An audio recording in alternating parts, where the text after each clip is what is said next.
આ એફઆઈઆર જુઓ, એક જ પેટર્નથી આખા ગુજરાતમાં એફઆઈઆર. 31 તારીખે જામનગરમાં આમ આદમી પાર્ટીના કાર્યકર્તાઓ પર ખોટી એફઆઈઆર દાખલ થઈ, જેમાં સ્કૂટી ઉપર એક ભાજપનો બુટલેગર આવ્યો.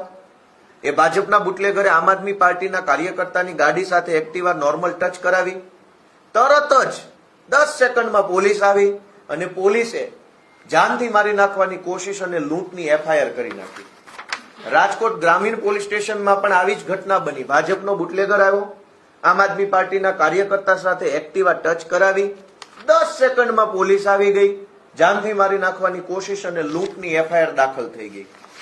આ રીતે દેવભૂમિ દ્વારકા જિલ્લામાં એક્ટિવા ઉપર ભાજપનો બુટલેગર આવ્યો, એણે આમ આદમી પાર્ટીના કાર્યકર્તા સાથે સહેજ ગાડી ટચ કરાવી, બોલાચાલી ઝપાઝપી થઈ. તરત પોલીસ આવી, જાનથી મારી નાખવાની કોશિશ અને લૂંટની એફઆઈઆર દાખલ થઈ. ભાવનગરની અંદર સાંજના સમયે એક ગાડી આવી, ગાડી નોર્મલ ટચ થઈ, બોલાચાલી થઈ. તરત જ પોલીસ આવી, જાનથી મારી નાખવાની કોશિશ અને લૂંટની એફઆઈઆર આમ આદમી પાર્ટીના કાર્યકર્તા પર થઈ.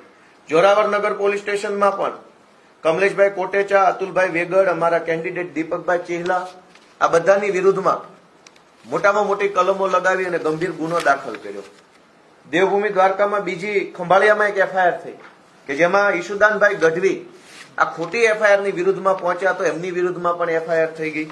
આ સિવાય દાહોદની અંદર અમારા કાર્યકર્તા રોડ ઉપર ઉભા હતા, ગાડી આવી, ગાડી ભટકાઈ, જાનથી મારી નાખવાની કોશિશ, લૂંટનો ગુનો. સુરેન્દ્રનગરની અંદર અમારા કાર્યકર્તા પુનિતભાઈ છે, એના ઉપર પણ જાનથી મારી નાખવાની કોશિશ, લૂંટનો ગુનો. આખા ગુજરાતમાં અત્યાર સુધીમાં 70 કરતા પણ વધુ એફઆઈઆર છેલ્લા 20 દિવસમાં ભાજપવાળાએ નોંધાવડાવી છે અમારી વિરુદ્ધમાં. ભાજપને કેવો ડર લાગે છે અમારાથી, એ જોઈને અમને ખુશી થાય છે કે કાં નીકળી ગયો ફાંકો ભાઈ વિશ્વની મોટી પાર્ટીનો.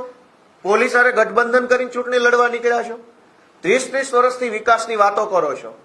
નરેન્દ્ર મોદીનું, અમિત શાહનું નામ વટાવીને ચરી ખાતા હતા.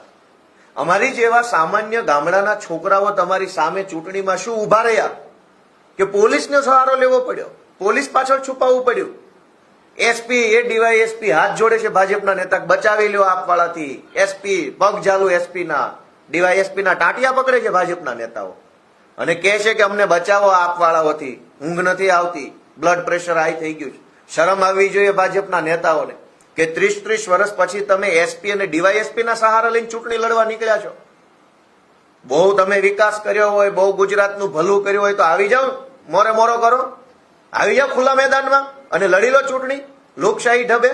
અમે જોઈએ કે તમે કેટલા પાણીવાળા છો.